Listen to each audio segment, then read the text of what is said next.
नमस्ते बच्चों, class 9th गद्य खंड। आज हम नया पाठ शुरू करने जा रहे हैं। नाना साहब की पुत्री देवी मीना को भस्म कर दिया गया। जो इसकी लेखिका हैं उनका नाम है चपला देवी। तो उससे पहले हम उनकी लेखिका का जीवन परिचय पढ़ेंगे। आप अपनी किताबों में देखें। द्विवेदी युग की लेखिका चपला देवी के व्यक्तित्व एवं कृतित्व के बारे में जानकारी उपलब्ध नहीं हो पाई। स्वतंत्रता आंदोलन के दौरान पुरुष लेखकों के साथ साथ अनेक महिलाओं ने भी अपने अपने लेखन से आज़ादी के आंदोलन को गति दी। उनमें से एक लेखिका चपला देवी भी रही हैं। कई बार अनेक रचनाकार इतिहास में दर्ज होने से रह जाते हैं। चपला देवी भी उन्हीं में से एक है। यह एक ऐतिहासिक सच्चाई है। सन 1857 की क्रांति के विद्रोही नेता धुंधुपंत नाना साहब की पुत्री बालिका मीना आज़ादी की नन्ही सिपाही थी, जिसे अंग्रेज़ों ने जलाकर मार डाला। बालिका मीना के बलिदान की कहानी को चपला देवी ने इस गद्य रचना में प्रस्तुत किया है। यह गद्य रचना जिस शैली में लिखी गई है उसे हम रिपोर्टाज का प्रारंभिक रूप कह सकते हैं। तो बच्चों, अब हम चैप्टर पढ़ना शुरू करते हैं। आप देखेंगे अपनी बुक्स में, नाना साहब की पुत्री देवी मीना को भस्म कर दिया गया। मातृभूमि की स्वतंत्रता और उसकी रक्षा के लिए जिन्होंने अपने प्राण न्यौछावर कर दिए, उनके जीवन का उत्कर्ष हमारे लिए गौरव और सम्मान की बात है। उस गौरवशाली किंतु विस्मृत परंपरा से किशोर पीढ़ी को परिचित कराने के उद्देश्य से इस रचना को हिंदू पंच के बलिदान अंक से लिया गया है। हिंदी गद्य के प्रारंभिक रूप को विद्यार्थी जान पाएँ, इसलिए इस गद्य रचना को मृदुण और वर्तनी में बिना किसी परिवर्तन के अविकल प्रस्तुत करने का प्रयास किया गया है।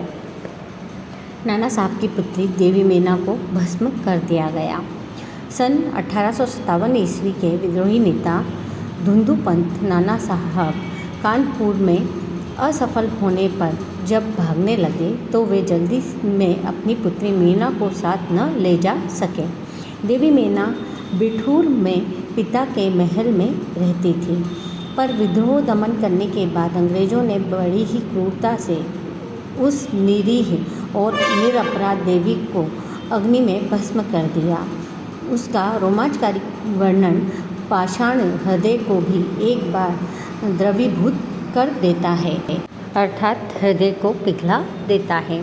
कानपुर में भीषण हत्याकांड करने के बाद अंग्रेज़ों का सैनिक दल बिठूर की ओर गया। बिठूर में नाना साहब का राजमहल लूट लिया गया, पर उसमें बहुत थोड़ी संपत्ति अंग्रेज़ों के हाथ लगी। इसके बाद अंग्रेज़ों ने तोप के गोलों से नाना साहब का महल भस्म कर देने का निश्चय किया। सैनिक दल ने जब वहाँ तोपें लगाईं, उस समय महल के बरामदे में एक अत्यंत सुंदर बालिका आकर खड़ी हो गई। उसे देखकर अंग्रेज़ सेनापति को बड़ा आश्चर्य हुआ, क्योंकि महल लूटने के समय वह बालिका वहाँ कहीं दिखाई न दी थी। उस बालिका ने बरामदे में खड़ी होकर अंग्रेज़ सेनापति को गोले बरसाने से मना किया। उसका करुणापूर्ण मुख और अल्प वयस यानी कम उम्र देखकर सेनापति को भी उस पर कुछ दया आई। सेनापति ने उससे पूछा कि क्या चाहती हैं। बालिका ने शुद्ध अंग्रेजी भाषा में उत्तर दिया, क्या आप कृपा कर इस महल की रक्षा करेंगे? सेनापति, क्यों, तुम्हारा इसमें क्या उद्देश्य है? बालिका, आप ही बताइए कि यह मकान गिराने में आपका क्या उद्देश्य है? सेनापति, यह मकान विद्रोहियों के नेता नाना साहब का वास स्थान था। सरकार ने इसे विध्वंस कर देने की आज्ञा दी है, यानी वह उनका निवास स्थान है, और विध्वंस यानी उसे नष्ट या ख़त्म करने की आज्ञा दी है। बालिका, आपके विरुद्ध जिन्होंने शस्त्र उठाए थे वे दोषी हैं, पर इस जड़ पदार्थ मकान ने आपका क्या अपराध किया है? मेरा उद्देश्य इतना ही है कि यह स्थान मुझे प्रिय है, इसी से मैं प्रार्थना करती हूँ कि इस मकान की रक्षा कीजिए। सेनापति ने दुख प्रकट करते हुए कहा कि कर्तव्य के अनुरोध से मुझे यह मकान गिराना ही होगा। इस पर उस बालिका ने अपना परिचय बताते हुए कहा कि मैं जानती हूँ कि आप जनरल हैं आपकी प्यारी कन्या मेरी ही और मुझ में बहुत प्रेम संबंध था। कुछ वर्ष पूर्व मेरे पास बराबर आती थी और मुझे हृदय से चाहती थी। उस समय आप भी हमारे यहाँ आते थे और मुझे अपनी पुत्री के ही समान प्यार करते थे। मालूम होता है कि आप वे सब बातें भूल गए हैं। मेरी की मृत्यु से मैं बहुत दुखी हुई थी। उसकी एक चिट्ठी मेरे पास अब तक है। यह सुनकर सेनापति के होश उड़ गए। उसे बड़ा आश्चर्य हुआ और फिर उसने उस बालिका को भी पहचाना और कहा, अरे यह तो नाना साहब की कन्या मैना है। सेनापति है कुछ क्षण ठहर कर बोले, हाँ मैंने तुम्हें पहचाना कि तुम मेरी पुत्री मेरी की सहचरी हो, यानी साथी या मित्र हो, किंतु मैं जिस सरकार का नौकर हूँ उसकी आज्ञा नहीं टाल सकता, तो भी मैं तुम्हारी रक्षा का प्रयत्न करूँगा। इसी समय प्रधान सेनापति जनरल आउटरम वहाँ आ पहुँचे और उन्होंने बिगड़कर सेनापति है से कहा, नाना का महल अभी तक तोप से क्यों नहीं उड़ाया गया? सेनापति है ने विनयपूर्वक कहा, मैं इसी फिक्र में हूँ, किंतु आपसे एक निवेदन है, क्या किसी तरह नाना महल बच सकता है?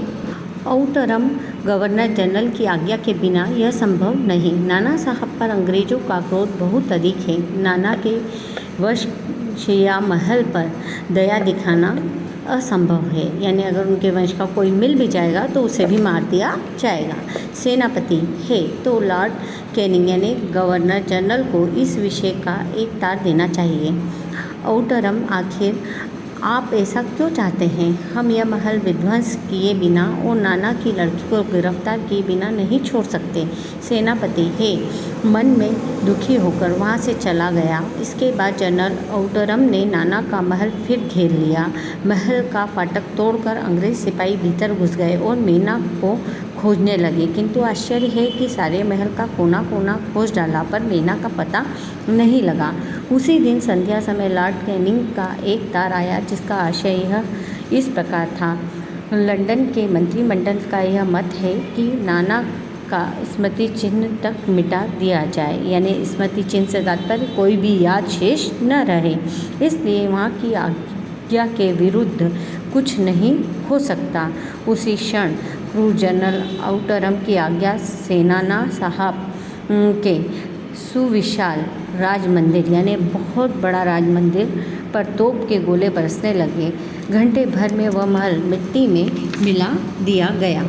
उस समय लंदन के सुप्रसिद्ध टाइम्स पत्र में 6 सितंबर को एक लेख में लिखा गया, बड़े दुख का विषय है कि भारत सरकार आज तक उस दुर्दांत नाना साहब को नहीं पकड़ सकी। दुर्दांत से तात्पर्य जिसे दबाया न जा सके या जिसका विरोध करना कठिन हो, जिस पर समस्त अंग्रेज जाति का भीषण क्रोध है।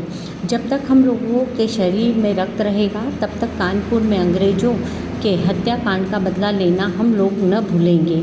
उस दिन पार्लियामेंट की हाउस ऑफ लॉर्ड्स सभा में सर थॉमस हे की एक रिपोर्ट पर बड़ी हंसी हुई, जिसमें सर हे ने नाना की कन्या पर दया दिखाने की बात लिखी थी। हे के लिए निश्चय ही यह कलंक की बात है। जिस नाना ने अंग्रेज नर नारियों का संहार किया था, उसकी कन्या के लिए क्षमा, अपना सारा जीवन युद्ध में बिताकर अंत में वृद्धावस्था में सर थॉमस है एक मामूली महाराष्ट्र बालिका के सौंदर्य पर मोहित होकर अपना कर्तव्य ही भूल गए। हमारे मत से नाना के पुत्र, कन्या तथा अन्य कोई भी संबंधी जहाँ कहीं मिले मार डाला जाए। नाना की जिस कन्या से हे का प्रेमालाप हुआ है उसको उन्हीं के सामने फांसी पर लटका देना चाहिए। सन 57 के सितंबर मास में अर्धरात्रि के समय चांदनी में एक बालिका स्वच्छ उज्ज्वल वस्त्र पहने हुए नाना साहब के भग्नावशिष्ट प्रसाद के ढेर पर बैठी रो रही थी।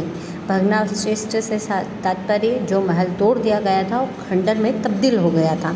पास ही जनरल औटरम की सेना भी ठहरी थी। कुछ सैनिक रात्रि के समय रोने की आवाज़ सुनकर वहां गए। बालिका केवल रो रही थी, सैनिकों के प्रश्न का कोई उत्तर नहीं देती थी। इसके बाद कराल रूपधारी जनरल औटुरम भी वहां पहुंच गया। वह उसे तुरंत पहचान कर बोला, ओह, यह नाना की लड़की मैना है। पर वह बालिका किसी और न देखती थी और न अपने चारों ओर सैनिक को देखकर जरा भी डरी। जनरल औटुरम ने आगे बढ़कर कहा, अंग्रेज सरकार की आज्ञा से मैंने तुम्हें गिरफ्तार किया। मैना उसके मुंह की ओर देखकर आर्द्र स्वर में बोली, यानी दुखी स्वर में, मुझे कुछ समय दीजिए जिसमें आज मैं यहाँ जी भर कर रो लूँ। पर पाषाण हृदय वाले जनरल ने उसकी अंतिम इच्छा भी पूरी होने न दी। उसी समय मैना के हाथ में हथकड़ी पड़ी और वह कानपुर के किले में लाकर कैद कर दी गई। उस समय महाराष्ट्रीय इतिहासवेता यानी इतिहास का ज्ञाता महादेव चिटणवीस के बाघर पत्र में छपा था, कल कानपुर के किले में एक भीषण हत्याकांड हो गया। नाना साहब की एकमात्र कन्या मैना धधकती हुई आग में जलाकर भस्म कर दी गई। भीषण अग्नि में शांत और सरल मूर्ति उस अनुपमा बालिका को जलती देख सब ने उसे देवी समझकर प्रणाम किया। इस तरह नाना साहब की पुत्री का भीषण हत्याकांड किया गया। बच्चों, अब आप चपला देवी का परिचय अपनी कॉपियों में लिखेंगे जो आपके सामने है।